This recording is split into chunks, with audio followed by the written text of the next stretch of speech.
ನಮಸ್ಕಾರ ವೀಕ್ಷಕರೇ, ಡಿಎಂಎಸ್ ವಯಸ್ಸಿಗೆ ಸ್ವಾಗತ. ನಾನು ನಜೀರ್ ಅಹಮದ್ ಚೋರಗಸ್ತಿ.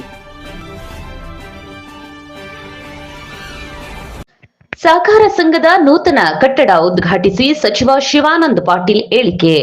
ಸಮಾಜಕ್ಕೆ ಸರ್ಕಾರಿ ಕ್ಷೇತ್ರದ ಕೊಡುಗೆ ಅಪಾರ. ತಾಳಿಕೋಟೆ ಶಿಕ್ಷಣದ ದಾಸೋಹದ ಮೂಲಕ ನಾಡಿನ ಮಠ ಮಾನ್ಯರು ಸಮಾಜದಲ್ಲಿ ಶೈಕ್ಷಣಿಕ ಕ್ರಾಂತಿಯನ್ನು ತಂದರೆ, ಸಹಕಾರಿ ಸಂಘ ಸಂಸ್ಥೆಗಳು ರೈತರಿಗೆ ಆರ್ಥಿಕ ಶಕ್ತಿಯನ್ನು ನೀಡಿ ಅವರ ಸಾಮಾಜಿಕ ಬದಲಾವಣೆಗೆ ಕಾರಣವಾಗಿವೆ ಎಂದು ಸಕ್ಕರೆ ಜವಳಿ ಮತ್ತು ಕೃಷಿ ಮಾರುಕಟ್ಟೆ ಸಚಿವ ಶಿವಾನಂದ ಪಾಟೀಲ್ ಹೇಳಿದರು. ಸೋಮವಾರ ಪಟ್ಟಣದ ಎಪಿಎಂಸಿ ಸಭಾಭವನದಲ್ಲಿ ಶ್ರೀ ಬಸವೇಶ್ವರ ಸೌಹಾರ್ದ ಪತ್ತಿನ ಸಹಕಾರಿ ಸಂಘ ಇದರ ನೂತನ ಕಟ್ಟಡ ಉದ್ಘಾಟಿಸಿ ಅವರು ಮಾತನಾಡಿದರು. ರಾಷ್ಟ್ರೀಕೃತ ಬ್ಯಾಂಕುಗಳಿಂದ ಸಾಲ ಸಕಾಲಕ್ಕೆ ಸಿಗುವುದು ಕಷ್ಟ, ಆದರೆ ಸಹಕಾರಿ ಸಂಘಗಳಿಂದ ಅದು ಸರಳವಾಗಿ ಬೇಗನೆ ಸಿಗುತ್ತದೆ. ಆದರೆ ಪಡೆದ ಸಾಲ ಸಕಾಲಕ್ಕೆ ಮರಳಿಸಿ ಸಂಘದ ಪ್ರಗತಿಗೆ ಸಹಕರಿಸಬೇಕು. ಇವತ್ತು ರಾಜ್ಯದ ಸಹಕಾರಿ ಸಂಘಗಳಿಂದ 35 ಲಕ್ಷ ರೈತರಿಗೆ ಶೂನ್ಯ ಬಡ್ಡಿ ದರದಲ್ಲಿ ಸಾಲವನ್ನ ನೀಡಲಾಗಿದೆ. ಇದು ಇಡೀ ದೇಶಕ್ಕೆ ಮಾದರಿಯಾಗಿದೆ ಎಂದು ಅವರು ಈ ಬ್ಯಾಂಕಿನ ಆರಂಭಕ್ಕೆ ಸಾಕಷ್ಟು ಶ್ರಮಿಸಿದ ಸಂಸ್ಥಾಪಕ ಅಧ್ಯಕ್ಷ ದಿವಂಗತ ಕಶೆಟ್ಟಿ ಅವರನ್ನ ಸ್ಮರಿಸುವುದು ಅಗತ್ಯವಾಗಿದೆ ಎಂದು. ಮನುಷ್ಯ ಜಗತ್ತನ್ನು ಬಿಟ್ಟು ಹೋಗುವಾಗ ತನ್ನ ಒಂದು ನೆನಪು ಬಿಟ್ಟು ಹೋಗಬೇಕು, ಅದನ್ನ ಸದಾ ಜನರು ಸ್ಮರಿಸುವಂತಾಗಬೇಕು. ಅಂತಹ ಕಾರ್ಯವನ್ನ ಅವರು ಮಾಡಿ ಹೋಗಿದ್ದಾರೆ ಎಂದರು. ಕೆಎಸ್ಡಿಎಲ್ ಅಧ್ಯಕ್ಷ ಶಾಸಕ ಅಪ್ಪಾಜಿ ನಾಡಗೌಡ ಅವರು ಮಾತನಾಡಿ, ಸಂಘದ ಕಟ್ಟಡ ಆರಂಭಿಸಲು ಹಲವಾರು ತೊಡಕುಗಳು ಇದ್ದವು. ಇವುಗಳನ್ನು ನಿವಾರಿಸಲು ಅಂದಿನ ಸಹಕಾರಿ ಸಚಿವ ಎಚ್.ಟಿ. ಸೋಮಶೇಖರ್ ಹಾಗೂ ಸಚಿವ ಶಿವಾನಂದ ಪಾಟೀಲ್ರು ಸಾಕಷ್ಟು ಸಹಕರಿಸಿದ್ದಾರೆ. ಅವರಿಗೆ ನಾನು ಸಂಘದ ಪರವಾಗಿ ಅಭಿನಂದಿಸುತ್ತೇನೆ. ಹಣ ಜೀವನದಲ್ಲಿ ಬಹಳ ಪ್ರಮುಖ ಪಾತ್ರ ವಹಿಸುತ್ತದೆ. ಅದರ ಸರಿಯಾದ ವಿನಿಯೋಗ ಅಗತ್ಯವಾಗಿದೆ. ಸಹಕಾರಿ ಸಂಘಗಳು ಉಳಿದು ಬೆಳೆಯಲು ಎಲ್ಲರ ಸರ್ಕಾರದ ಹಾಗೂ ಸಹಕಾರದ ಅಗತ್ಯವಿದೆ. ಈ ಬ್ಯಾಂಕ್ ಸಂಸ್ಥಾಪಕ ಅಧ್ಯಕ್ಷ ಕಶೆಟ್ಟಿ ಅವರ ಕನಸಿನ ಕೂಸಾಗಿದೆ ಎಂದರು. ಶಾಸಕ ರಾಜಗೌಡ ಪಾಟೀಲ್ ಮಾತನಾಡಿ, ಸಹಕಾರಿ ಕ್ಷೇತ್ರಕ್ಕೆ ಸಚಿವ ಶಿವಾನಂದ ಪಾಟೀಲರ ಕೊಡುಗೆ ಅಪಾರವಾಗಿದೆ. ಸಹಕಾರಿ ಕ್ಷೇತ್ರದಲ್ಲಿ ರಾಜಕೀಯ ಅಗತ್ಯವಿಲ್ಲ, ಎಲ್ಲರೂ ಒಂದಾಗಿ ಕೆಲಸ ಮಾಡಬೇಕಾಗುತ್ತದೆ. ಈ ಬ್ಯಾಂಕ್ ಕಡಿಮೆ ಅವಧಿಯಲ್ಲಿ ಸಾಕಷ್ಟು ಪ್ರಗತಿ ಸಾಧಿಸಿದೆ. ಇದಕ್ಕೆ ಆಡಳಿತ ಮಂಡಳಿ ಹಾಗೂ ಸಿಬ್ಬಂದಿಗಳಿಗೆ ಅಭಿನಂದಿಸುತ್ತೇನೆ ಎಂದರು. ವಿಡಿಸಿಸಿ ಬ್ಯಾಂಕ್ ನಿರ್ದೇಶಕ ಬಿಎಸ್ ಪಾಟೀಲ್ ಯಾಳಗಿ ಹಾಗೂ ಜಿ ನಂಜನಗೂಡ ಸಿಎ ಮಾತನಾಡಿದ್ರು.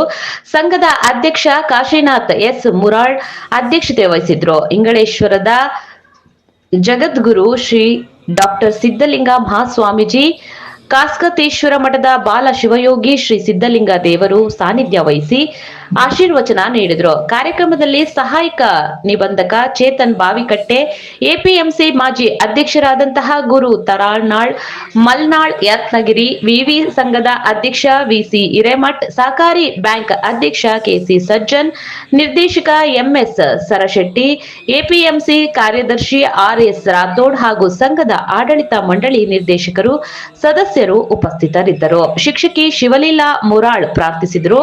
ಡಾಕ್ಟರ್ ಅನಿಲ್ ಕುಮಾರ್ ಇರಾಜ್ ಸ್ವಾಗತಿಸಿದ್ರು. ತೇಜಸ್ವಿನಿ ಡಿಸ್ಲೆ, ಶ್ರೀಕಾಂತ್ ಪತ್ತಾರ್, ಮಹಂತೇಶ್ ಮುರಾಳ್ ನಿರೂಪಿಸಿದ್ರು. ಕಾಶಿನಾಥ್ ಮುರಾಳ್ ವಂದಿಸಿದ್ರು.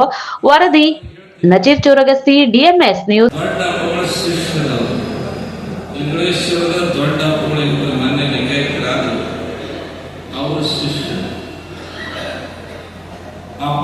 ಶಿಷ್ಯರಿಂದ ಬಹಳ ಬಡತನದಾಗಿದ್ದವರು ಎಲ್ಲರೂ ಕೂಡ ಅಪ್ಪಗಳ ಆಶ್ರಮದಿಂದ ಎಲ್ಲರೂ ದೊಡ್ಡ ಶ್ರೀಮಂತರಾಗಿ ಹೆಸರು ಪಡ್ಕೊಂಡಾರೆ. ಎಲ್ಲರಿಗೂ 97 ವರ್ಷಗಳ ಪರ್ಯಂತ ಬದುಕಿದವರು. ಅವ್ರ ಜೊತೆಗೆ ಅವರ ಡೈರೆಕ್ಟ್ ಆಗಿರ್ತಕ್ಕಂಥ ಇವತ್ತು ಎಲ್ಲ ಹೆಸರು ಹೇಳೋದು ಒಟ್ಟು ಈ ಕೋಟ್ ಹಾಕೊಂಡಾರ. ಅವರೆಲ್ಲ ಡೈರೆಕ್ಟ್ ಕೋಟ್ ಹಾಕೊಂಡಾರಲ್ಲ, ಕಾಣಿಸ್ತಾರೆ. ನಾವೆಲ್ಲ ಬ್ಯಾಂಕಿನವರು ನಮ್ಮ ಕಿಶನ ರೊಕ್ಕ ಭಾಳ ಅದಾವು, ನೀವು ಬೇಕಾದ್ರೆ ಸಾಲ ತಗೋರಿ, ಬಡ FD ಅಂತ ಹೇಳ್ತಕ್ಕಂಥವ್ರು ಎಲ್ಲ. ಈಗ ಹೇಳೋದು ಏನಪ್ಪ ಅಂದ್ರೆ,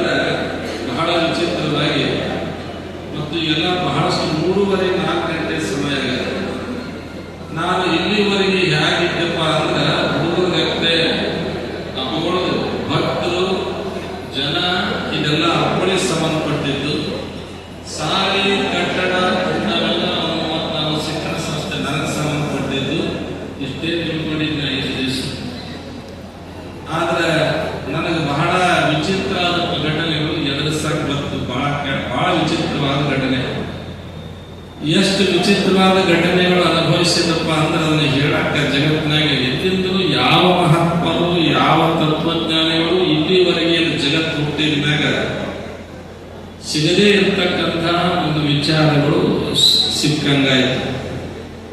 ಬಹಳ ಒಂದು ಸಂಕ್ಷಿಪ್ತ ಮಾತು. ಈ ಕನ್ನಡಿ ಅದಲ್ಲ, ಕನ್ನಡಿ ಇದು ಬಹಳ ಪುರಾತನವಾದ ಕಾಲದಲ್ಲಿ ಈ ಕನ್ನಡಿ ಅನ್ನೋದು ಗೊತ್ತಿದ್ದಿದ್ದಿಲ್ಲ. ಅರ್ಥ ಆಗ್ತಿದ್ರೆ ಒಂದು ದರ್ಪಣ ಅಂತ ಕರಿತೇವಲ್ಲ, ಕನ್ನಡಿ ಈ ಚಸ್ಮ ಹಾಕೊಳ್ಳೋದು ಗೊತ್ತಿದ್ದಿಲ್ಲ. ಅದು ಬಹಳ ದೂರದ ಮಾತು. ಈ ಕನ್ನಡಿ ಒಳಗ ನಮ್ಮದೇ ಮುಖ ಕಾಣಕ್ಕೆ ಕನ್ನಡಿ ಬೇಕನ್ನೋದು ಗೊತ್ತಿಲ್ಲ. ಕನ್ನಡಿನೇ ಕಂಡು ಹಿಡಿದಿದ್ದಿಲ್ಲ. ಕನ್ನಡಿ ಸಿಕ್ಕಿದ್ದೇ ಇಲ್ಲ, ಹೊಸ ಅನ್ವೇಷಣೆ ಒಳಗಿತ್ತು ಕನ್ನಡಿ. ಅವಾಗ ಒಬ್ರು ಗಳೆ ಹೊಡೆಯಕ್ಕೆ ಹೋದ ಏನಾಗಿತ್ತು ಗೊತ್ತಿಲ್ಲ. ಆ ಹೊಲದೊಳಗ ಒಂದು ತುಕಡಿ ಸಿಕ್ತು, ಒಂದು ಸಾಣದು ಎಲ್ಲಿ ಸಿಗ್ತದೆ, ಹ್ಯಾಕ್ ಸಿಕ್ತೋ ಗೊತ್ತಿಲ್ಲ. ಅವಾಗ ತಗೊಂಡ ರೈತ, ಆ ರೈತ ತಗೊಂಡು ಅದನ್ನು ನೋಡಿದ ಕೂಡಲೇ ಇದು ಕನ್ನಡಿ ನಂದೇ ಮುಖ ಅನ್ನೋದು ಗೊತ್ತಿರಲಿಲ್ಲ, ಜಗತ್ತಿಗೆ ಗೊತ್ತಿರಲಿಲ್ಲ, ಅವನಿಗೆ ಗೊತ್ತಿದ್ದಿಲ್ಲ. ಅವಾಗಿನ ಕಾಲದ ಮಾತಿದೆ, ಈಗಿಂದಲ್ಲ. ಆ ಕನ್ನಡಿ ಒಳಗೆ ನೋಡಿದ ಕೂಡಲೇ ಅವನೇನಂದ, ಯಾರು ಇದ್ದಿಲ್ಲ, ಇಲ್ಲಿ ಯಾರೋ ಒಬ್ಬ ಗಣಮಗ ನಾನಂದವ. ಅರ್ಥ ಆಯ್ತಲ್ಲ ಹೇಳೋದು. ಕನ್ನಡಿ ನೋಡಕ್ಕೆ ಅವ ಅಂದ, ಇಲ್ಲಿ ಯಾರೋ ಒಬ್ಬ ಗಣಮಗ ಅಂದವ. ಅಂದ ಕೂಡಲೇ ಅವ ಏನ್ ಮಾಡೋದು, ಚಂದ ಕಾಣಿಸ್ತು ಗಣಮಗ. ಯಾಕಂದ್ರೆ ಅಲ್ಲಿವರೆಗೆ ತನ್ನ ಮುಖ ತಾನು ನೋಡಕ್ಕೆ ಏನು ಸಾಧನವೇ ಇದ್ದಿದ್ದಿಲ್ಲ. ಅದನ್ನು ತಗೊಂಡು ಕಿಸೆದಾಗ ಇಟ್ಟುಕೊಂಡ ಸ್ವಲ್ಪ 5 ಮಿನಿಟ್ ಲಕ್ಷ ಇಟ್ಟು ಕೇಳಿದೆ. ನಾ ಎಲ್ಲಿ ಪ್ರವಚನಗಳನ್ನು ಮಾಡಕ್ಕೂ ಹೋಗೋದು ಬಿಟ್ಟಿನಿ, ಅಲ್ಲಿಂದ ಭಾಷಣ ಮಾಡಷ್ಟು ಇದನ್ನು ಬಿಟ್ಟಿನಿ. ಆದ್ರೆ ಅನಿವಾರ್ಯ ಪ್ರಸಂಗ ಕೆಲವು ಸಲ ಬಂದದ.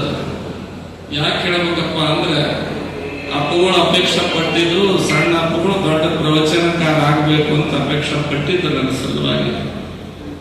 ಆದ್ರೆ ಆ ಪ್ರಸಂಗ ಕೂಡ ಹೇಗಪ್ಪ ಅಂದ್ರೆ, ಲಿಂಗಾನಂದ ಸ್ವಾಮಿಗಳು ಮಾತೆಮಾರಿಯವರು ಪ್ರವಚನ ಮಾಡ್ತಿದ್ರು, ಅಲ್ಲಿಂದ ಸಿದ್ದೇಶ್ವರ ಸ್ವಾಮಿಗಳು ಪ್ರವಚನ ಮಾಡ್ತಿದ್ರು, ಕಾಶಿಯವರು ಪ್ರವಚನ ಮಾಡ್ತಿದ್ರು, ಎಲ್ಲ ನೋಡಿ ಎತ್ತರಿಸ್ಲಿಕ್ಕ. ಆದ್ರೆ ಇಲ್ಲಿವರೆಗೆ ಬರೀ ನಾನು ಏನ್ ಮಾಡಿದ್ದಪ್ಪ ಅಂದ್ರೆ ಬಹಳ ಬಡತನ, ಅದೆಲ್ಲ ಗೊತ್ತು ಶಿವಾನಂದ ಪಾಟೀಲ್ಗೆ ಹಾಕೊಳಕ ನಾನು ಗಾಯಕಿ ಇಟ್ಟಿದ್ದೆ, ಬಹಳ ಬಡತನ. ಅದು ಬಡತನ ಹೋಗ್ಲಿಯೇ ತಿಳ್ಕೊಂಡು ಹೇಳಿ ಎಲ್ಲ ಮಾಡೋದಕ್ಕೆ ಮಾಡಿ ಇವತ್ತಿನ ದಿವಸ ಬಹಳ ದೊಡ್ಡ ಸಂಸ್ಥೆಯನ್ನ ಕಟ್ಟಿದೆ. ಅದು ಹಾಕೊಳ ಆಶೀರ್ವಾದ ಇದೆ. ಆ ಕನ್ನಡಿ ಒಳಗೆ ಏನ್ ಕಾಣಿಸ್ತದ ಅನ್ನೋದೇ ಗೊತ್ತಿಲ್ಲ ಅವಾಗ. ಅವ ನೋಡ್ದ ಇದು ಹೊರದಾಗ ಕನ್ನಡಿ, ಇದು ಯಾವ ಒಬ್ಬ ಗಣಮಗನ ಇದರಾಗ ತಿಳ್ಕೊಂಡವ ಅಂತ ತಗೊಂಡು ಕಿಶೆದಾಗ ಹಾಕೊಂಡ ಕೂಡಲೇ ಅವಾಗ ಮನೆಗೆ ಹೋದ ಕೂಡಲೇ ಯಾರು ಇಲ್ಲದಾಗ ಒಳಗೆ ತನ್ನ ಕೊಲೆಯಾಗ ಹೋಗ್ತಿದ್ದ, ಅದನ್ನು ನೋಡ್ತಿದ್ದ. ಮತ್ತೆ ಕಿಶೆದ ತೆಗೆದು ಯಾರಿಗೆ ಗೊತ್ತಾಗಂಗ ಹೆಂಡತಿಗೆ, ಮಕ್ಕಳಿಗೆ ಯಾರಿಗೆ ಗೊತ್ತಾಗಲಾರ್ದಂಗ ಅದನ್ನ ತೆಗೆದಿಡ್ತಿದ್ದ. ಏನೋ ಅದು ಕನ್ನಡಿ ತುಕುಡಿ ಗೊತ್ತಿಲ್ಲ, ಕನ್ನಡಿ ನನ್ನ ಮುಖ ಅನ್ನೋದು. ಅವಾಗ ಅವ್ರು ಹೆಂಡತಿ ನೋಡಿಲ್ಲ ಅದನ್ನ ಆ ಕನ್ನಡಿ ಹೆಂಡತಿ ನೋಡಿದ ಕೂಡ ಇವ ಇಲ್ಲಾರ್ದಾಗ ಗಂಡನ ಸ್ವಭಾವ ಗೊತ್ತೇ ಆಗ್ತದೆ. ಹೆಂಡತಿಗೆ ಹೆಂಗೆ ಗೊತ್ತಾಗೋದಿಲ್ಲ. ಫಸ್ಟ್ ಗೊತ್ತಾಗೋದೇ ಗಂಡನ ಸ್ವಭಾವ ಹೆಂಡತಿ ಅಂದ್ರೆ ಗಂಡನ ಜ್ಯೋತಿಷ್ಯ ನಂಗೆ ಗೊತ್ತದ ನಿಮಗೆಲ್ಲ. ಇದನ್ನೆಲ್ಲ ಯಾಕೆ ಹೇಳ್ತಪ್ಪ ಅಂದ್ರೆ, ಆ ಕನ್ನಡಿ ಯಾವ ಗಂಡ ಇಲ್ಲಾರ್ದಾಗ ಬಂದು ಆ ತುಕುಡಿ ತಗೊಂಡು ನೋಡಿದ್ದು ಯಾರೋ ಒಬ್ಬ ಹೆಣ್ಮಗಳದಾಳ ಅಂತಕ್ಕೆ.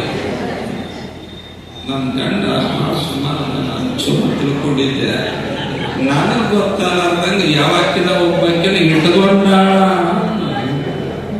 ಕನ್ನಡಿ ನೋಡಿ ಅಷ್ಟು ಸಿಟ್ಟು ಬಂತು ಹೆಂಡತಿಗೆ. ಅತ್ತಿ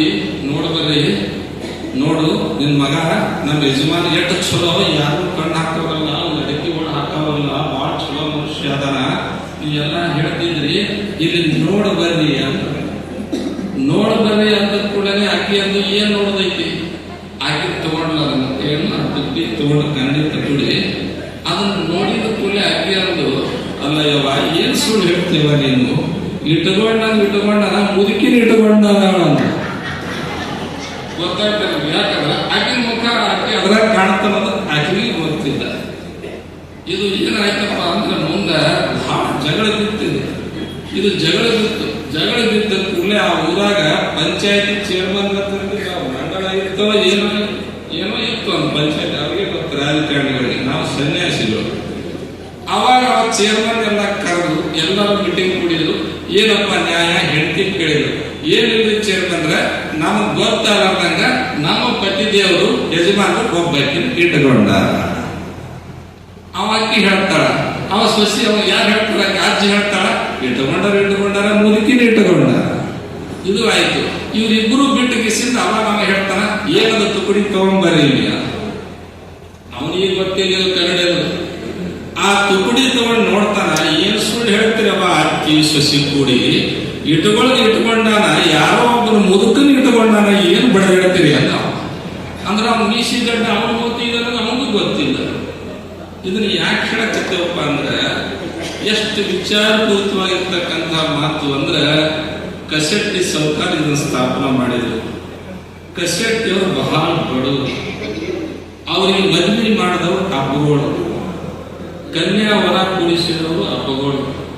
ಅಪ್ಪಗಳು ಎಲ್ಲಿ ಯಾರ ಮನೆಗೆ ಹೋಗಿದ್ರು ಎಲ್ಲರೂ ಇವತ್ತಿನ ದಿವಸ ಶ್ರೀಮಂತರು, ಎಲ್ಲರೂ ಕೀರ್ತಿವಂತರು, ಎಲ್ಲರೂ ದಯಾವಂತರು, ಧರ್ಮವಂತರು ಆಗ್ಯಾರ. ಹೋದಲ್ಲೆಲ್ಲ ಬಹಳ ವಿಚಿತ್ರವಾಗಿರ್ತಕ್ಕಂಥದ್ದು.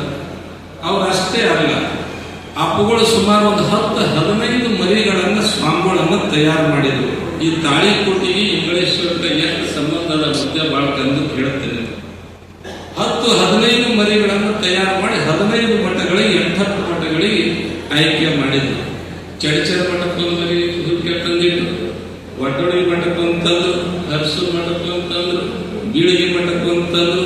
ಅಲ್ಲಿಂದ ಇಲ್ಲಿ ಹಿರಿಯ ಪೂಜೆ ಕಾಸರ ತಪ್ಪುಗಳಿದ್ರು. ಕಾಸರ ತಪ್ಪುಗಳು ನಾ ಸಣ್ಣವಿದ್ದೆ. ಇಂಗಳೇಶ್ವರ ಮಠ ಬಹಳ ಹಳೆಯದು ಮತ್ತು ಒಂದು ಚಪ್ರದ ಪಂಪೆ, ತಗಡಿನ ಚಪ್ರದ ಪಂಪೆ. ಬಹಳ ಹೊತ್ತು ಮಾತಾಡಿದ್ರೆ ಕೆಡ್ತದ, ಅದಕ್ಕೆ 1 ನಿಮಿಷದಾಗ ಹೇಳ್ಬಿಡ್ತೀನಿ. ಅವಾಗ ಕಾಸರ ತಪ್ಪುಗಳು ಅವ್ರು ಬಂದು ಕೂಡಲೇ ಇಂಗಳೇಶ್ವರ ಮಠಕ್ಕೆ ಬಂದು, ಅಪ್ಪವ್ರೆ ಇದು ಯಾವಾಗಿನ ವರ್ಷಪ್ಪ ಅಂದ್ರೆ ಸುಮಾರು 35-40 ವರ್ಷ, ನಾ 9 ವರ್ಷ ನಾವಿದ್ದೆ. ಕೈ ಹಿಡಿದು ಕರ್ಕೊಂಡು ಹೋಗ ಅವಾಗ ಅಪ್ಪುಗಳ ನಮಗ ತಾಳಿಕೋಟಿ ಮಠಕ್ಕೆ ನೀವು ಪಟ್ಟಾಧಿಕಾರ ಮಾಡಿಕೊಡ್ಬೇಕು ನನಗೆ ಅಂತ ತಿಳ್ಕೊಂಡು ಹೇಳಿದ ಕೂಡಲೇ ಅವಾಗ ಅಪ್ಪುಗಳು ಹೇಳ್ತಾರ, ನಿಮಗ ಇದು ಅದಾವ ಕಣ್ಣ ಇದು ಅದಾವ, ಅದಕ್ಕೆ ಬೇಡ, ನೀವು ದೇಶಿಕರಾಗೆ ಇರ್ರಿ ಅಂತ ತಿಳ್ಕೊಂಡು ಹೇಳಿ ಇದನ್ನ ಹೇಳಿ ತಾಳಿಕೋಟಿ ಕಾಸು ನೀವು ದೊಡ್ಡದ ಆಶೀರ್ವಾದದ ಮಠ ದೊಡ್ಡ ಪ್ರಮಾಣದ ಬೆಳೀಲಿ ಅಂತ ತಿಳ್ಕೊಂಡು ಹೇಳಿ ಸಂಪೂರ್ಣ ಹೇಳಿ ಅವ್ರು ಬೆನ್ನಾಗಿರ್ತಕ್ಕಂಥ ಫೋಟೋ ಇಟ್ಕೊಂಡು ಅಪ್ಪಗಳು ಪ್ರತಿನಿತ್ಯಗಳು ಕಾಸು ಸಣ್ಣವರಿದ್ರು ಕೂಡ ಫೋಟೋ ಅವ್ರ ಪೂಜಾ ಬುದಿನ ಕಟ್ಟಿ ಬೆಳೆದಿದ್ರು. ಅವ್ರ ಹೆಸರು ಪ್ರಖ್ಯಾತವಾಗಿ ಬೆಳೀತು. ಯಾರು ದೊಡ್ಡವರು ಎಲ್ಲಿ ಮಠಗಳಿಗೆ ಮರಿ ಕೊಟ್ಟಾಗ ಎಲ್ಲರೂ ಪ್ರಖ್ಯಾತ. ಅಲ್ಲಿಂದ ಅವರು ಲಿಂಗೈಕ್ಯರಾದ ಕೂಡಲೇ ಅವ್ರ ಸಮಾಜ ಇತ್ತು. ಅವ್ರ ಸಮಾಜ ತಿಳಿಸಿಟ್ಟಿದ್ರು. ಮರಿ ಹ್ಯಾಕ್ ಮಾಡ್ಬೇಕಪ್ಪ ಅಂತ ಕೂಡ ಹುಡುಕಾಡಕತ್ತಿದ್ದು ಕೂಡ ಬಹಳ ಇದು ನಡೀತು. ಅವಾಗ ಮುರುಗೇಶ ಹೆಸರಿಟ್ಟವ್ರೆ ಯಾರು ಕಡೆ ಹೋಗಿ ಅವನ ಹೆಸರು ಮುರುಗೇಶ, ನನ್ನ ಮಗನ ಮಠಕ್ಕೆ ಕೊಡ್ಬೇಕಪ್ಪ, ಆ ಮನೆ ಚಲೋ ಅಕ್ಕನ ಕೈ ಅವ್ನಿಗೆ ತಮ್ಮ ಬಾಯಿ ಅಂತ ಹೇಳಿ ಈ ಮರದೇವ್ರು ಕೂತಾರಲ್ಲ, ಈ ಮರದೇವ್ರನ್ನ ತಮ್ಮ ಇಲ್ಲಿ ಬಾ ಅಂತ ಕರೆದು ಹೇಳಿ ಮುಂದೆ ಕುಂದಿರಿಸಿ ಇವತ್ತಿ ಪಟ್ಟ ಹಚ್ಚಿ ಇವರೇ ಮರದೇವ್ರದ್ದು ನಿಮ್ಮ ಜಗತ್ತಿಗೆ ಗೊತ್ತು ಮಾಡಿದವರು. ಎಲ್ಲ ಮಾಡಿರ್ತಕ್ಕಂಥ ಸ್ವಾಮಿಗಳು, ಎಲ್ಲ ಮಾಡಿರ್ತಕ್ಕಂಥವ್ರು ಅವರ ಆತ್ಮೀಯ ವಲಯದೊಳಗೆ ಎಲ್ಲೆಲ್ಲಿ ಅದಾರ, ಎಲ್ಲೆಲ್ಲಿ ಹಸ್ತ ಇಟ್ಟಾರೆ, ಎಲ್ಲೆಲ್ಲಿ ಅಪೇಕ್ಷೆ ಪಟ್ಟಾರೆ, ಯಾರ್ಯಾರು ಆಗ್ಲಂತ ಎಲ್ಲ ಆಗ್ಯಾರ. ಎಲ್ಲ ಇದು ಬಹಳ ನನ್ನ ಸಮೀಪದಾಗಿದೆ ನೋಡಿದಂತಪ್ಪ ಅಂದ್ರೆ ಕಶೆಟ್ಟಿ ಸತ್ತ ಮಕ್ಕಳು ಅವ್ರ ಸುತ್ತ ಅಷ್ಟೇ ಅಲ್ಲ, ಅಪ್ಪಾಜಿ ನಾಡಗಳು ಕೂಡ ಬಹಳ ಪ್ರೇಮ, ಈ ನಂತರ ಹಿಡ್ಕೊಂಡು ಬಹಳ ಪ್ರೇಮ.